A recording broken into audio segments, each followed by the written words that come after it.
ಪ್ರತಿಯೊಬ್ಬರ ಹೃದಯದಲ್ಲೂ ಅಳಿಸಲಾಗದ ನೋವು ಇರುತ್ತೆ. ಆದರೂ ಕೂಡ ಬದುಕುತ್ತಾರೆ. ಯಾಕೆ ಗೊತ್ತಾ?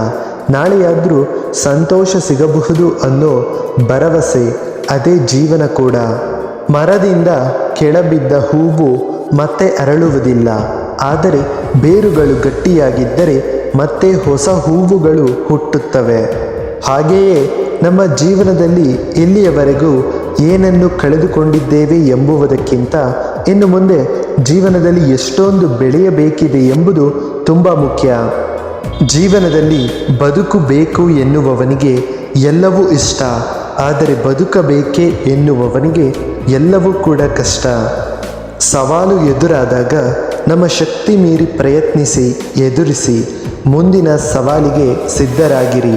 ಅಲ್ಲೇ ನಿಂತು ಕೊರಗದಿರಿ. ಸಂತೋಷವಾಗಿದ್ದಾಗ ಆಶ್ವಾಸನೆ ಕೊಡಬೇಡಿ. ಕೋಪದಲ್ಲಿದ್ದಾಗ ಪ್ರತಿಕ್ರಿಯೆ ನೀಡಬೇಡಿ. ದುಃಖದಲ್ಲಿದ್ದಾಗ ನಿರ್ಧಾರವನ್ನು ತೆಗೆದುಕೊಳ್ಳಬೇಡಿ. ಮನೆ ಕಟ್ಟಲು ಹಣ ಬೇಕು, ಮನಸ್ಸು ಕಟ್ಟಲು ಗುಣ ಬೇಕು. ಹಣದಿಂದ ಕಟ್ಟಿದ ಮನೆಯಲ್ಲಿ ಎಲ್ಲರೂ ಇರುತ್ತಾರೆ. ಆದರೆ ಗುಣದಿಂದ ಕಟ್ಟಿದ ಮನೆಯಲ್ಲಿ ಯೋಗ್ಯರಷ್ಟೇ ನೆಲೆಸುತ್ತಾರೆ. ಮಾತಿನ ಮಾಧುರ್ಯದಿಂದ, ನಡವಳಿಕೆಯ ಓದರ್ವದಿಂದ ಮತ್ತು ಪ್ರೀತಿ ತುಂಬಿದ ಹೃದಯದಿಂದ ಎಲ್ಲವೂ ನಮ್ಮದಾಗುತ್ತವೆ. ಕೋಪದಲ್ಲಿ ದೂರ ಹೋದವರು ಮರಳಿ ಬಂದರೂ ಬರಬಹುದು. ಆದರೆ ನೋವ ಮನದಲ್ಲಿ ಬಚ್ಚಿಟ್ಟು ನಗು ನಗುತ್ತಾ ದೂರ ಹೋದವರು ಎಂದಿಗೂ ಮರಳಿ ಬರುವುದಿಲ್ಲ.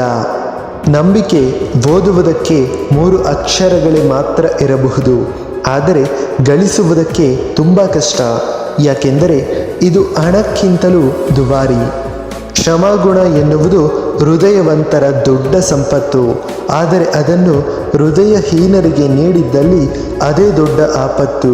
ಕ್ಷಮೆಯೇ ಆಗಲಿ, ದಾನವೇ ಆಗಲಿ, ಯೋಗ್ಯರಿಗೆ ಮಾತ್ರ ನೀಡಿದಲ್ಲಿ ಅದಕ್ಕೊಂದು ಶ್ರೇಷ್ಠತೆ.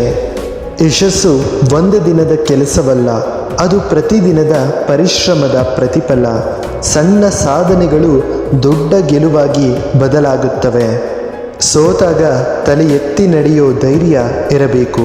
ಗೆದ್ದಾಗ ತಲೆ ತಗ್ಗಿಸಿ ನಡೆಯೋ ವಿನಯ ಇರಬೇಕು. ಕೃತಜ್ಞತೆ ಎಂದರೆ ಸಣ್ಣ ಸಂತೋಷದಲ್ಲೂ ಸಂತೃಪ್ತಿ ಕೊಂಡುಕೊಳ್ಳುವ ಶಕ್ತಿಯದು. ಬದುಕಿನ ಅರ್ಥವನ್ನು ಬೆಳೆಸುತ್ತದೆ. ನಿಮ್ಮ ಸೋಲುಗಳಲ್ಲಿ ಕಲಿತ ನಿಜವಾದ ಪಾಠಗಳನ್ನು ಮರೆಯಬೇಡಿ. ಪ್ರತಿಯೊಂದು ಸೋತ ಕ್ಷಣವೂ ಬೆಳವಣಿಗೆಯ ಹೆಜ್ಜೆಯಾಗಿದೆ. ನೋವು ಎನ್ನುವುದು ಕೇವಲ ಶರೀರಕ್ಕೆ ಅಲ್ಲ, ಅದು ಮನಸ್ಸಿನ ಭಾರವೂ ಹೌದು. ನೋವನ್ನು ಮರೆತು ಸಂತೋಷವನ್ನು ಹಂಚೋಣ. ಮೌನವೇ ಅತ್ಯಂತ ಶಕ್ತಿಯುತ ಮಾತು. ಕೆಲವೊಮ್ಮೆ ಮಾತುಗಳಿಗಿಂತ ಮೌನವೇ ಸೂಕ್ತವಾದ ಉತ್ತರ. ಯಾವಾಗಲೂ ಎಲ್ಲರಿಗೂ ಒಳ್ಳೆಯದನ್ನೇ ಬಯಸುವ ಮನಸ್ಸು ಜೀವನದ ಪ್ರತಿಯೊಂದು ಕ್ಷಣವನ್ನು ಬೆಳಗಿಸುತ್ತದೆ. ಜನರು ನಿಮ್ಮನ್ನು ನಿಮ್ಮ ಹೆಸರಿನಿಂದ ಕರೆಯಬಹುದು, ಆದರೆ ನಿಮ್ಮನ್ನು ನಿಮ್ಮ ವ್ಯಕ್ತಿತ್ವದ ಮೂಲಕವಷ್ಟೇ ನೆನಪಿಸಿಕೊಳ್ಳುತ್ತಾರೆ. ಸಹಾಯ ಮಾಡಿದವರಿಗೆ ಕೃತಜ್ಞತೆ ತುಂಬಿದ ಹೃದಯದಿಂದ ಧನ್ಯವಾದ ಹೇಳುವವನು ಎಂದೆಂದಿಗೂ ಸಂತೋಷಿಯಾಗಿರುತ್ತಾನೆ. ಜೀವನ ತುಂಬ ಚಿಕ್ಕದ್ದು. ಪ್ರತಿಯೊಂದು ಕ್ಷಣವನ್ನು ಖುಷಿಯಿಂದ ಕಲಿಯಿರಿ. ಯಾಕೆಂದರೆ ಕಳೆದು ಹೋದ ಸಮಯ ತಿರುಗಿ ಬಾರದು. ಸಂತೋಷದ ರಹಸ್ಯ ಹೊರಗಿನ ಸಂಪತ್ತಲ್ಲ, ಸಂತೋಷ ಅಡಗಿರುವುದು ಮನದ ಶಾಂತಿ, ನೆಮ್ಮದಿ ಹಾಗೂ ಪ್ರೀತಿಯಲ್ಲಿ. ಎತ್ತರಕ್ಕೆ ಬೆಳೆಯಬೇಕು ನಿಜ, ಅದಕ್ಕಾಗಿ ಮೆಟ್ಟಿಲುಗಳನ್ನು ತುಳಿಯಬೇಕೇ ಹೊರತು ಇನ್ನೊಬ್ಬರನ್ನು ತುಳಿದು ಅಲ್ಲ. ಕನಸಿನ ಗೋಪುರ ಕಟ್ಟಿ ನಿರೀಕ್ಷೆಯಲ್ಲಿ ಬದುಕುವುದಕ್ಕಿಂತ ಬದುಕು ಬಂದಂತೆ ಅನುಭವಿಸುತ್ತಾ ನೆಮ್ಮದಿ ಕಾಣುವುದು ಉತ್ತಮ. ಇನ್ನೊಬ್ಬರನ್ನು ಮೆಚ್ಚಿಸಲು ಬದುಕುವ ಬದುಕು ಎಂದಿಗೂ ನಮಗೆ ನೆಮ್ಮದಿಯನ್ನು ಕೊಡುವುದಿಲ್ಲ. ಮುಖದ ಸೌಂದರ್ಯ ಕೇವಲ ಜನರ ಗಮನ ಸೆಳೆಯಬಹುದು, ಆದರೆ ಮನದಲ್ಲಿ ಸೌಂದರ್ಯವಿದ್ದರೆ ಇಡೀ ಜಗತ್ತನ್ನೇ ನೀವು ಗೆಲ್ಲಬಹುದು. ಮುಖದ ಭಾವನೆಯನ್ನು ಯಾರು ಬೇಕಾದರೂ ಗುರುತಿಸಬಹುದು, ಆದರೆ ಮನದೊಳಗಿನ ಖಿನ್ನತೆಯನ್ನು ಕೇವಲ ಆತ್ಮೀಯರಿಗೆ ಮಾತ್ರ ಗುರುತಿಸಲು ಸಾಧ್ಯ. ಒಳ್ಳೆಯ ಸಮಯಕ್ಕಾಗಿ ಕಾಯುತ್ತಾ ಕುಳಿತರೆ ಬದುಕಿಡಿ ಕಾಯುವುದೇ ಆಗಿಬಿಡುತ್ತದೆ. ಈಗಿನ ಒಳ್ಳೆಯ ಸಮಯ ಮತ್ಯಾವುದು ಕೂಡ ಇಲ್ಲ. ಬೇಕೆನಿಸಿದ್ದನ್ನು ದಕ್ಕಿಸಿಕೊಳ್ಳುವುದು ಸಂತೋಷವಲ್ಲ, ಇರುವುದನ್ನು ಆನಂದಿಸುವುದೇ ನಿಜವಾದ ಸಂತೋಷ. ಮನಸ್ಸಿನಲ್ಲಿರುವ ನೋವುಗಳು ವಾಸಿಯಾಗುವುದಕ್ಕೆ ಬೇಕಾಗಿರುವುದು ಎರಡು ಔಷಧಿ, ಒಂದು ಕಾಲ, ಇನ್ನೊಂದು ಮೌನ. ನಮ್ಮ ಬಳಿ ಇರುವುದನ್ನು ನಾವು ಗೌರವಿಸಲಿಲ್ಲವೆಂದರೆ ಸಂತೋಷ ಎಂದಿಗೂ ನಮ್ಮ ಬಳಿ ಬರುವುದಿಲ್ಲ. ಎಲ್ಲದಕ್ಕಿಂತ ಕೆಟ್ಟ ಅಭ್ಯಾಸ ಎಂದರೆ ಪ್ರತಿಯೊಂದು ವಿಷಯಕ್ಕೂ ಅನುಮಾನ ಪಡುವುದು. ಈ ಅಭ್ಯಾಸ ಅತ್ಯಂತ ಒಳ್ಳೆಯ ಸಂಬಂಧಗಳನ್ನು ಕೂಡ ನುಚ್ಚು ನೂರು ಮಾಡುತ್ತದೆ. ಸಂಬಂಧಗಳಿಗೂ ವಯಸ್ಸು, ಆಯಸ್ಸು ಇರುತ್ತೆ. ಕೆಲವು ಸಂಬಂಧಗಳು ಸಾಯುವವರೆಗೂ ನಡೆಯುತ್ತೆ, ಇನ್ನು ಕೆಲವು ಸಂಬಂಧಗಳು ಜೀವಂತ ಇರುವಾಗಲೇ ಸಾಯುತ್ತವೆ. ಹೃದಯ ಒಳ್ಳೆಯ ಗೊಬ್ಬರ. ಪ್ರೇಮ, ದ್ವೇಷ, ಭಯ, ಪ್ರತೀಕಾರ, ಅಸೂಯೆ ಏನನ್ನು ನೆಟ್ಟರೂ ಭರ್ಜರಿಯಾಗಿ ಬೆಳೆದು ಫಲ ಕೊಡುತ್ತದೆ. ಯಾವುದನ್ನು ನೆಡಬೇಕೋ ಅದನ್ನು ನೀವು ಆಲೋಚಿಸಿ. ನಿಮ್ಮನ್ನು ನಿರ್ಲಕ್ಷಿಸುವವರು ಎಂತಹ ಮಹಾನ್ ವ್ಯಕ್ತಿಗಳಾಗಿದ್ದರೂ ಕೂಡ ಅವರಿಂದ ನೀವು ದೂರವಿರಿ. ನಿಮಗೆ ಬೆಲೆ ಕೊಡುವವರು ಸಾಮಾನ್ಯ ವ್ಯಕ್ತಿಗಳಾಗಿದ್ದರೂ ಕೂಡ ಪರವಾಗಿಲ್ಲ, ಅವರನ್ನು ನೀವು ಯಾವತ್ತೂ ಕೂಡ ಗೌರವಿಸಿ.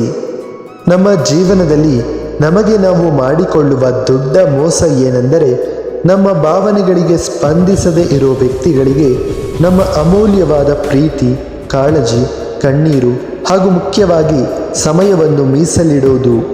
ಹಾಲಿನ ಆಯಸ್ಸು 1 ದಿನ, ಮೊಸರಿನ ಆಯಸ್ಸು 2 ದಿನ, ಬೆಣ್ಣೆಯ ಆಯಸ್ಸು 3 ದಿನ. ಆದರೆ ತುಪ್ಪ ದೀರ್ಘಾಯುಷ್ಯು ಹೊಂದಿದೆ. 1 ದಿನದಲ್ಲಿ ಹಾಳಾಗೋ ಹಾಲಿನಲ್ಲಿ ಚಿರಕಾಲ ಇರುವ ತುಪ್ಪ ಅಡಗಿದೆ. ಹಾಗೆ ನಮ್ಮಲ್ಲಿ ಅನಂತ ಶಕ್ತಿಗಳು ಅಡಗಿವೆ. ಅದಕ್ಕೆ ಸ್ವಲ್ಪ ಜ್ಞಾನ, ಆಲೋಚನೆ ಜೊತೆ ಕೂಡಿಸಿದರೆ ಉತ್ತಮ ವ್ಯಕ್ತಿ ಮತ್ತು ಶಕ್ತಿಯಾಗಿ ಮೂಡಬಹುದು. ಮತ್ತೊಬ್ಬರ ಮನಸ್ಸನ್ನು ನೋಯಿಸುವ ಮಾತನ್ನು ಆಡಲೇಬಾರದು. ನಾವು ಆಡುವ ಮಾತಿನಿಂದಲೇ ನಮ್ಮ ಯೋಗ್ಯತೆ ಜನರಿಗೆ ಪರಿಚಯವಾಗುತ್ತದೆ. ಹಗುರವಾಗಿ 100 ಮಾತನಾಡುವುದಕ್ಕಿಂತ ತೂಕವಾಗಿ 1 ಮಾತನಾಡುವುದು ಉತ್ತಮ. ಅನೇಕ ಸಾರಿ ಸೋಲು ಎನ್ನುವುದು ನಮ್ಮ ಪ್ರಯತ್ನದಲ್ಲುಂಟಾಗುವ ದೋಷದ ಪರಿಣಾಮ. ವಿಷಯವನ್ನು ವಿವೇಚನೆಯಿಂದ ನಿಭಾಯಿಸಿದಾಗ ಗೆಲುವು ಖಂಡಿತ ನಿಶ್ಚಿತ. ಮೊದಲ ಪ್ರಯತ್ನದಲ್ಲಿ ಗೆಲ್ಲುವವರು ಬದುಕಿನಲ್ಲಿ ಗೆಲ್ಲಬಲ್ಲರು, ಆದರೆ ಮೊದಲ ಪ್ರಯತ್ನದಲ್ಲಿ ಸೋತವರು ಜಗತ್ತನ್ನೇ ಗೆಲ್ಲಬಲ್ಲರು. ಯಾಕೆಂದರೆ ಸಂಕಟದೊಂದಿಗೆ ಸೆಣಸಾಡುವ ಮನಸ್ಸಿಗೆ ಛಲ ಹೆಚ್ಚು. ನಿನ್ನ ಕಣ್ಣೀರಿಗೆ ಕಾರಣ ಆದವರು ನಗುತ್ತಿರುವಾಗ ನೀನು ಅಳಬಾರದು, ತಾಳ್ಮೆಯಿಂದ ಇರು. ಅವರು ಗೋಳಾಡುವುದನ್ನು ನೀನೇ ನಿನ್ನ ಕಣ್ಣಾರೆ ನೋಡುತ್ತೀಯ. ಫ್ರೆಂಡ್ಸ್, ನಿಮಗೆ ಈ ಒಂದು ವಿಡಿಯೋ ಇಷ್ಟವಾಯಿತು ಅಂದರೆ ದಯವಿಟ್ಟು ನಮ್ಮ ಒಂದು ಚಾನಲ್ಗೆ ಸಬ್ಸ್ಕ್ರೈಬ್ ಮಾಡ್ಕೊಳ್ಳಿ ಮತ್ತು ಲೈಕ್ ಮಾಡಿ, ಶೇರ್ ಮಾಡಿ, ಕಾಮೆಂಟ್ ಮಾಡಿ. ಮತ್ತೆ ಸಿಗೋಣ ಮುಂದಿನ ವಿಡಿಯೋದಲ್ಲಿ. ಧನ್ಯವಾದಗಳು.